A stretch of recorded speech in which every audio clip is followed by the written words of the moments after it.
Chers internautateurs et internautatrices, bienvenue dans cette Trick Track TV, somme toute particulière, car nous sortons du restaurant et nous avons l'estomac bien plein. C'est pas faux. Ce qui va peut-être expliquer que la personne qui est juste là risque de s'endormir pendant la vidéo. Cette personne n'est ni plus ni moins que monsieur Bruno Catala. Comment ça va bien, Bruno? Jusque-là, ça va. Jusque-là, ça va? Jusque-là, ça va. Ouais, t'es au taquet? Au taquet. Tu es là parce que j'ai dans les mains une petite boîte qui répond au doux nom de, attention, Shadows over Camelot, que l'on pourrait traduire en français par les ombres, les chevaliers de la table ronde. Shadow, chevalier. C'est bizarre comme traduction. Mais On va oui. demander ça, on va demander ça au responsable. Ouais. Alors, tu n'es pas le seul auteur, parce que j'ai remarqué Et Bruno non. Catala, il y a aussi Serge Lager, mais Serge Lager n'est pas là, Non. parce que bon, c'est un homme occupé, tout ça. Et puis, il habite encore plus loin que moi. Ouais, donc bon, on l'a laissé chuter, mais on aime bien te recevoir, parce que je trouve que tu es, tu vois. Ouais, puis je viens souvent en ce moment. Ouais, c'est ça. Et tu n'es pas venu seul, parce que c'est un jeu Days of Wonder. Tout à fait. Et nous accueillons deux personnes de chez Days of Wonder. Monsieur Adrien, comment ça va bien, Adrien? Eh bien, écoute, ça va super bien. Écoute cette voix. Ça va bien, Adrien? Oui, ça va très très bien, Fab. Il est- Je te remercie. Adrien a une voix absolument incroyable. Quand Moi, il je le explique verrais la bien télé. dans Bonjour, je suis plombier, je viens Ah, préparer tu la vois. photocopieuse. Et là, Mais Franck, tu connais pas ma carrière précédente, toi, Bruno. donc tu n'es pas venu seul, tu es venu avec Monsieur Franck. Comment ça va, Ça, Franck? ça va La très forme? bien, Donc merci. tu travailles chez Days of Wonder. Chez Days of C'est la Wonder première fois que tu viens. Mais nous, on est heureux de t'accueillir, parce que tu as vu comment c'était, Ouais, à c'est- quoi ça ressemblait, tout ça. Et toi, chez Days of Wonder, tu fais de l'informatique, c'est ça? Oui, Voilà, je les fais des sites sur lesquels web, vous allez, en gros, sont faits par Franck. entre autres, je suis pas tout seul. Il n'est pas tout seul. Il y a plein de gens, c'est une grosse entreprise. Donc, on va revenir sur cette petite boîte. Il est marqué Shadows over Camelot. D'accord? C'est les chevaliers à table ronde. Mais c'est marqué Shadow over Camelot, qui est la version anglaise Voilà, de en fait, chevalier à table Chevalier à ronde. Qui ne table veut pas ronde, dire chevalier à table ronde. Non, mais la version anglaise s'appelle S'appelait Shadows over Camelot. Et ce que tu as dans les mains, c'est donc une boîte qui est multilingue, anglais, français, allemand. Donc le titre anglais. Donc il est écrit en Voilà. gros The Card Game en anglais, mais en dessous, il est écrit le jeu de cartes, Das Kartenspielen. Donc comme ça, c'est clair, plus qu'une seule boîte pour tous les pays. C'est ça. Donc, je l'ai dit, Bruno Catala, Serge Lager, c'est un jeu pour 1 à 7 joueurs. Mhm. Ça, c'est Pas rigolo. banal. Parce qu'on peut jouer tout seul, du coup, comme une réussite. Bah, dans la mesure où c'est un jeu coopératif, moi j'ai toujours dit que les jeux coopératifs, pour moi, c'était jamais qu'une réussite qu'on fait à plusieurs. Et même si nous, on a la particularité du félon et ainsi de suite, et donc du coup, nécessairement, ça peut se jouer tout seul. De même qu'un jeu comme l'île interdite, par exemple, tu peux très bien le pratiquer en Effectivement. solitaire. Celui-ci, c'est pareil. Mais par contre, tu ne joues pas qu'un félon. en Ah oui, parce que solitaire. là, c'est un peu. Tu peux t'accuser Ou alors, ça peut être ou alors bizarre. tu es schizophrène. Voilà, Mais ou bon, complètement ça- bourré. C'est un jeu à partir de 8 ans pour des parties de 20 minutes. Donc, en fait, c'est quoi? C'est une version du. Alors, pour les gens qui ne connaissent pas, un jeu est sorti il y a combien de temps? 5 ans? 2005. Ouais. Donc, Ouais, tu vois, 7 ans. 7 ans, en fait. Les Chevaliers de la Table Ronde, un des premiers jeux coopératifs français, on va dire, parce qu'avant, il y avait eu Knizia qui en avait fait un, je crois. C'est ça. Où on jouait tous ensemble autour d'un grand plateau avec plein de trucs à résoudre, du gros matériel. Le jeu a eu son succès d'estime, Il continue il à continue à l'avoir, donc ça marche très bien classé dans les classements Trick Track. Et là, vous avez décidé d'en faire une version plus légère, En plus fait, rapide. c'est un autre jeu. Ça n'a rien à voir. C'est-à-dire qu'on est dans le même univers, on va retrouver les mêmes comment dire, interactions entre les joueurs, le même sentiment de se faire confiance, pas se faire confiance, et ainsi de suite. Mais pour autant, le système de jeu en lui-même est radicalement différent. différent. Ouais. D'accord. Bon, alors la règle, elle ressemble un peu à ça. Alors elle est très épaisse, mais c'est normal, hein, il y a 3 un langues. paquet de langues. Je vais chercher. Alors c'est pas les Français d'abord. Les Français sont là. Je la mets au centre, là, comme ça, on a un petit peu cadré. Donc c'est pas. Est-ce que c'est long ou pas? Je vous avoue que j'ai absolument pas regardé. Non, ça a c'est pas l'air- très ça a long. pas l'air Après, il y a très long, en plus fait. il y a un index avec toutes les cartes. Il y a des variantes. Voilà, il y a une C'est un jeu à variante. variante, ok. Alors là, il y a un truc qui est génial. C'est les trucs qu'on peut pas dépuncher. Voilà, Alors, parce que c'est do it yourself, donc on livre avec un petit cutter, Un petit tu cutter dois et tu découper tout seul. mais en fait, c'est voilà. un exemplaire de production. Voilà, en fait, ils n'ont pas eu le temps, l'usine encore, de placer les lames hein, sur D'accord. les reportages. Mais vous l'avez pour Euh, vérifier que la qualité correspond au niveau Exactement, des cartes. pour nous, c'est un exemplaire de test. Voilà. Voilà, mais nous, on va l'utiliser pour deux choses. La première, Pour on va expliquer. expliquer comment ça fonctionne. Et la deuxième, chanceux que nous sommes, en tout cas moi, on fera une petite partie. Voilà. Cette boîte, j'en ai pas besoin. Non. Je la pose par devers moi, juste là, comme ça, là. Et Bruno, j'ai envie de dire, mais comment donc cela marche-t-il donc? Eh bien, nous sommes bien des années après les Chevaliers de la Table Ronde, le jeu initial. D'accord. Et donc, nous sommes les enfants des Chevaliers. Hmm. C'est nous maintenant qui sommes à la tête du royaume. Et donc, voilà à nouveau que de bien sombres présages arrivent à nos frontières. Et il va falloir prendre des décisions par rapport à ça. C'est un coopératif, on joue ensemble contre le jeu. Mais, néanmoins, comme dans le jeu initial, préalablement à la partie, on va distribuer une carte à chaque joueur, D'accord. secrètement, qui te dit si tu es loyal. Alors, je vais les montrer là. Alors là, ça c'est Monsieur Loyal. Voilà. Lui-même. Ah oui, non, mais c'est vrai, quand tu es loyal, tu es sur un cheval comme ça, bien Ou si fier. tu es félon. Et quand tu es félon, tu es sur un cheval, mais beaucoup moins fier. Il y en a qu'un dans le jeu? Ah non, si tu joues, il y en a deux parce que Il tu peux peut jouer y en avoir deux quand jusqu'à on, 7 quand dans on mes joue deux. à 7 joueurs. Ok. Après, ce qui va se passer, c'est que donc l'objectif de chaque joueur est différent selon son rôle. Ok. D'accord. Pour l'emporter lorsqu'on est loyal, il faut qu'il y ait 7 épées blanches à la table ronde et on va voir comment est-ce qu'on les gagne. Petite épée blanche. Pour l'emporter lorsqu'on est félon, il faut qu'il y ait 7 épées noires à la table ronde. Pas celle-là, hein. 7, le chiffre 7. 7. Ouais, Ouais, d'accord. exactement. Voilà. Au début, je vais même distribuer, enfin, je vais mettre de côté plus de cartes que de joueurs. Là, on va être 4. Tout à l'heure, on fera une partie à 4. On verra qu'il y aura 2 cartes mises de côté. Et donc, ça veut dire que la carte félon n'a pas nécessairement été distribuée au début de la partie. D'accord. Mais vous allez voir qu'une des spécificités de ce jeu-là par rapport à la version initiale, c'est qu'on va pouvoir changer d'alignement éventuellement pendant la partie. Ok. Et donc, ça génère d'autres choses, n'est-ce pas? Ah ouais, donc ça veut dire que peut-être que tu vas œuvrer pour le mal, mais peut-être que non finalement. Ou Et au voilà, contraire. et Donc, il faut vice-versa. œuvrer. Et Ok. voilà. Ensuite, le tour de jeu est vraiment très simple. À ton tour de jeu, tu as le choix, au début de la partie, entre 2 possibilités. C'est soit tu écoutes les rumeurs. Et donc, écouter les rumeurs, ça veut dire prendre la première carte de la pile et la révéler.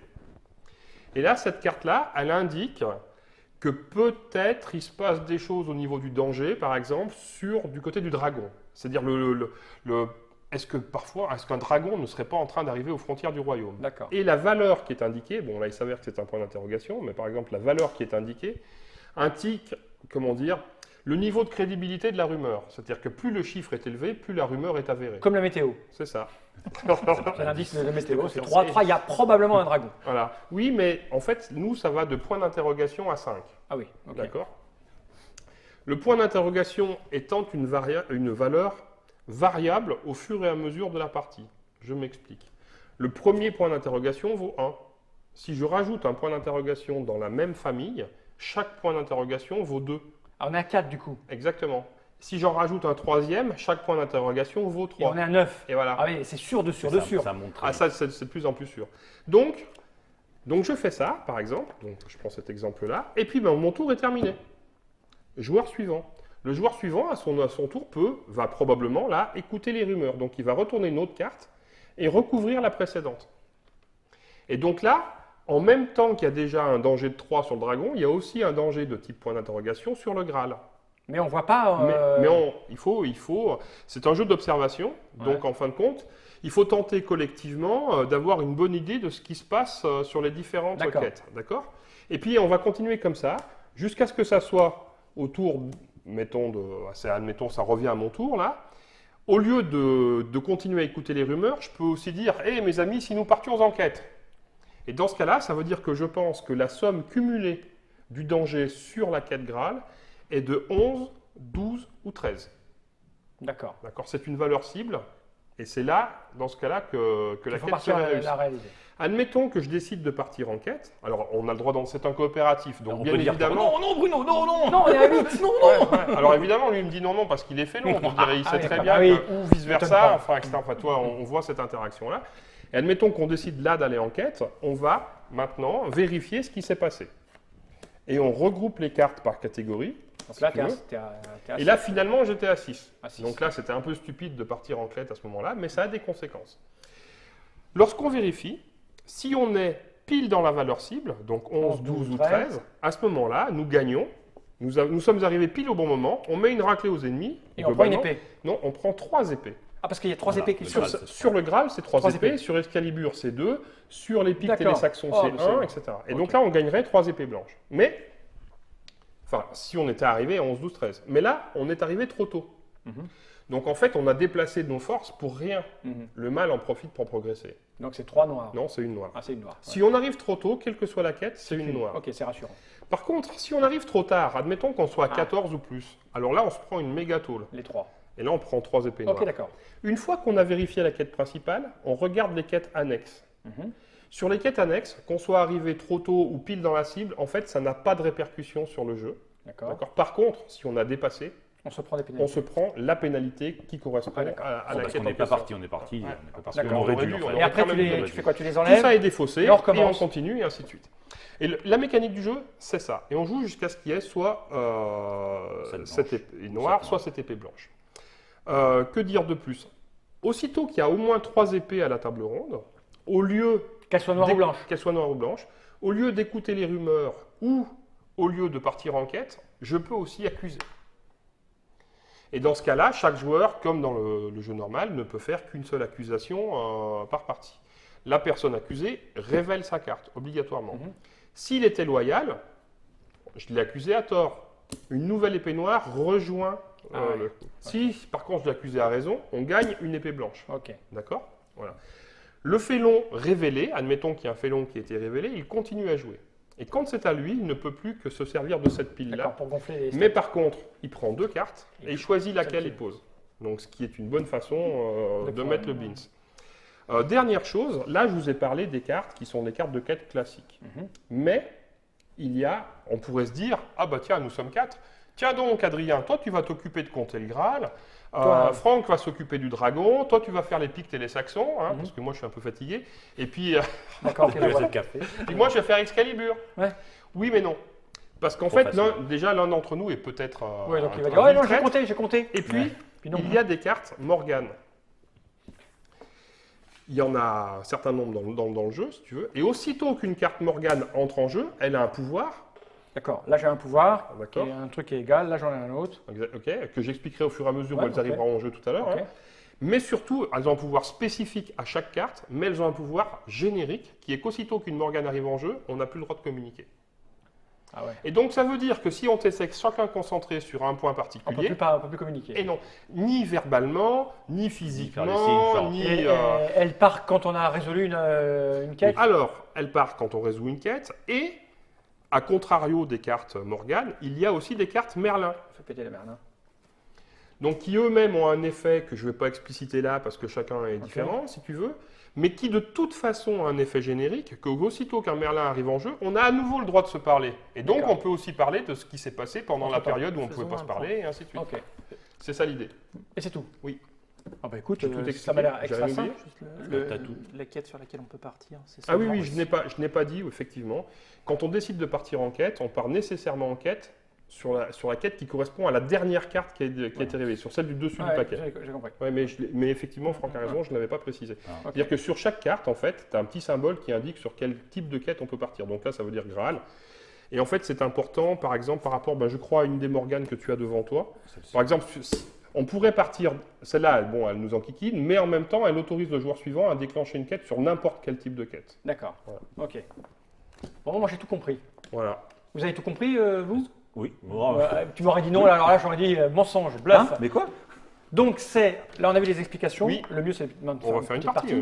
Donc Shadows over Camelot, le jeu de cartes, c'est les chevaliers des tables rondes en cartes. C'est la même chose, mais ça n'a rien à voir. C'est ça, C'est ça exactement. le truc.